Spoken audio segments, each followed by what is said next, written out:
Catch this! Ever wonder why we close our eyes when we sneeze? It's not just a random reflex, it's nature's safety mechanism. When you sneeze, your body is trying to get rid of irritants in your nose or throat. A sneeze can travel at a speed of up to 100 miles per hour.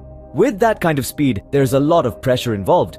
This pressure can stimulate the nerves in your face, causing you to blink or close your eyes.